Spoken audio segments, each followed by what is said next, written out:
Aria Chen was 17 when the dreams began eating her life. They didn't arrive politely like ordinary dreams. They crashed into her skull at 3:17 a.m. every night, precise as a metronome, and left her gasping on sweat-soaked sheets. In them she was never herself. She was tall, four-jointed, skin the color of moonlit mercury, breathing an atmosphere that tasted of copper and ozone. She ran across violet grasslands beneath 3 suns while something vast and starving chased her. When she woke, her nose bled. Her heartbeat thundered in her ears. And for the rest of the day she felt hollow, as if someone had scooped out half her ribs and left the cavity echoing. Doctors in New Seattle called it complex partial epilepsy with psychic features. They fed her pills that turned the world the color of dishwater and did nothing for the dreams. Her mother, a tired woman who repaired fishing drones for a living, stopped asking questions after the 3rd hospital bill. On the 183rd night, everything changed. Aria jolted awake at 3:17 a.m. as always, but this time the dream did not fade. A voice, low, resonant, genderless, lingered inside her skull like a second heartbeat. "You are not broken," it said. "You are open." She sat up, clutching her temples. "Who's there?" "I am Kael'veth of the luminous choir. You have been dreaming my death for half a rotation of your planet. I have been dreaming yours." Aria laughed once, a cracked sound. "I'm still asleep." "Great. You are more awake than you have ever been." She stumbled to the bathroom mirror. Her brown eyes stared back, normal, human. But behind them something ancient moved, like deep water shifting under moonlight. "Prove it," she whispered. "Close your eyes." She did. The world flipped. Suddenly she stood on an alien plane. 3 suns burned violet-white overhead. The grass sang when the wind touched it. In the distance, crystalline spires rose and fell like breathing organs. And running toward her, limping, bleeding light from a wound in its side, was a creature 8 feet tall with joints that bent backward and eyes like molten gold. It collapsed at her feet. "Help me, Aria Chen of Earth. The Devourer has found my chorus. If I die, you die. Our souls were braided the day your star ignited. I did not know until the dreams began." Aria's knees buckled. She reached out, her small human hand passing straight through the alien's chest as though it were hologram. Yet she felt the wound, a cold absence tearing through both of them. "How do I save you?" she asked, voice shaking. "You must come to me. Across the gulf. There is a gate on your world, hidden since the first scattering. Find the gate. Bring your body through. Only together can we seal the breach before the Devourer consumes both our kinds." The vision snapped. Aria was on her bathroom floor, cheek against cold tile, blood dripping from both nostrils. She cleaned herself up, dressed, and packed a bag before the sun rose. Laptop, charger, the emergency cash her mother kept in the rice jar, and the antique brass compass her grandfather had brought from old China, the one that had never pointed randomly for decades. At 5:42 a.m. she kissed her sleeping mother's forehead, left a note that said, "I'll be back soon, I love you," and walked into the rain. The compass pointed northeast, steady as truth. For 9 days Aria followed it. She hitchhiked along Highway 101, slept in bus stations, stole food when she had to. Every night at 3:17 the dreams grew worse. Kael'veth's people, the luminous choir, were being hunted across their world by something that unmade reality in its wake. Each death echoed in Aria's bones. She woke with bruises she hadn't earned, burns shaped like alien glyphs on her arms. On the 10th day the compass spun wildly, then locked north-northwest, toward the Olympic Mountains. She knew where it wanted her to go. The Ho Rain Forest, a place so old the trees remembered when the continents were one. She entered the forest at dusk. Moss swallowed sound. Ferns towered higher than her head.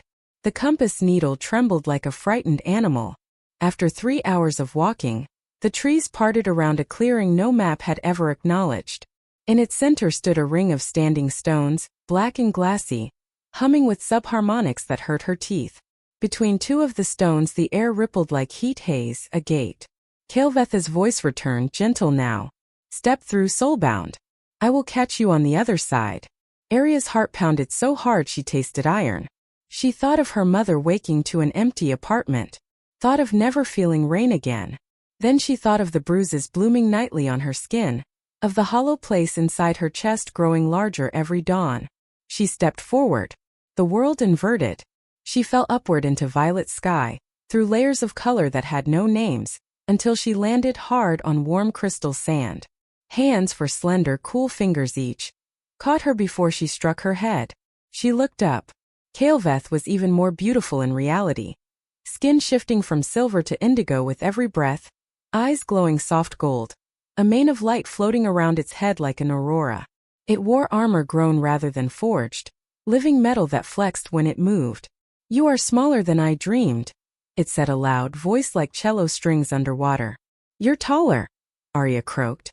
They stared at each other across 4 billion years of separate evolution, bound by a thread neither had woven. Kael'veth touched her cheek with reverence. "Your species still has blood. How fragile." "Your species still has hope," she answered. "How reckless." A smile, alien luminous, crossed its face. Then the sky cracked open. The Devourer arrived. It had no shape at first, only absence.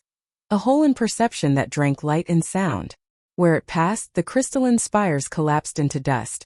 The singing grass fell silent forever. Choir soldiers, tall, graceful, armed with weapons of solid music, formed a living wall, but the Devourer slid through them like smoke through fingers. Kael'veth pulled Aria behind a fallen monolith. "It sensed the braid," it said. "2 souls braided across the void are a beacon. It will unmake us first, then follow the thread to your earth." Aria's mouth went dry. "Then we unmake it first." Kael'veth looked at her as though seeing her for the first time. "There is a way. But it requires both of us to sing the counterchord. Our souls must merge completely. No borders, no separation. If we succeed, the Devourer is banished for 10,000 rotations. If we fail..." It did not finish. Aria thought of Earth. Smoggy sunrises, her mother's tired smile, music in headphones, the taste of coffee. She thought of never feeling those things again. She took Kael'veth's hand. "Teach me this song." They had perhaps an hour. Kael'veth led her deeper into the ruined city, to the heart spire, an organ tower still faintly beating. Inside, the air was thick with memory. Hologlyphs showed the ancient accident. 2 newborn souls, one human, one choir, caught in the same quantum flare when Earth's sun had thrown during its turbulent youth. The flare braided them before either species had language. For 4 billion years they had grown apart, unaware, until the Devourer, an elder entropy born when the universe cooled, began feeding on braided souls to accelerate the heat death.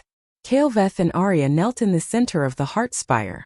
Around them, the last survivors of the choir gathered, their bioluminescence dimming as the Devourer drew closer. "The counterchord has not been sung since the scattering," Kael'veth said. "It requires perfect harmony of difference. You are chaos and blood and grief. I am order and light and acceptance. Together we are the first chord the universe ever played." Aria closed her eyes. "Start singing." Kael'veth began. The note that left its throat was not sound but gravity, memory, starlight given voice. Aria felt it resonate in her bones, in her marrow, in the hollow place the dreams had carved. Tears streamed down her face, but she did not wipe them away. She opened her mouth and answered. Her voice was small, human, cracked with fear and 17 years of loneliness, but carried everything. Her mother's lullabies, the rain on New Seattle roofs, the first time she saw the ocean and understood she was tiny, the way grief tasted when her grandfather died.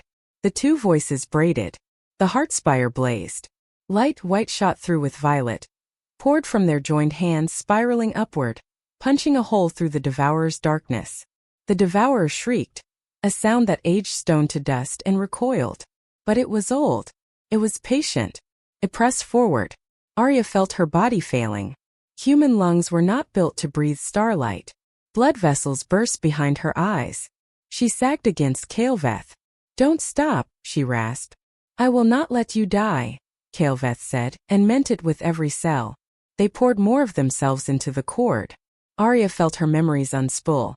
Her 10th birthday, the smell of her mother's hair, the first boy who ever kissed her and then ghosted her, every petty embarrassment and private joy. She gave them all to the song. Kael'veth gave its own. The day it first flew between moons, the grief of watching its son die, the centuries spent searching the void for the other half of its soul and never daring to hope.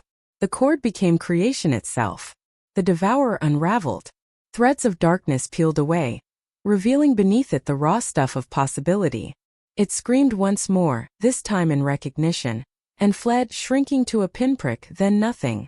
Silence fell, broken only by the soft breathing of the surviving choir. Aria collapsed. Kael'veth caught her before she hit the ground. Its glow had dimmed to candlelight. Its armor hung in tatters. "We did it," Aria whispered. "We are still braided," Kael'veth said. "The song bound us deeper. If you return to Earth now, the separation will kill us both."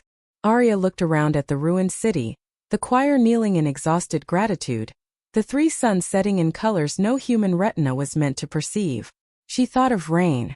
She thought of her mother's face when she walked back through the door. She took a breath that tasted of alien flowers and distant snow. "Then teach me how to live here," she said. "And find a way to visit home sometimes. I'm not ready to say goodbye forever." Kael'veth's eyes brightened, gold flaring back to life. "Together," it said, soulbound, it said.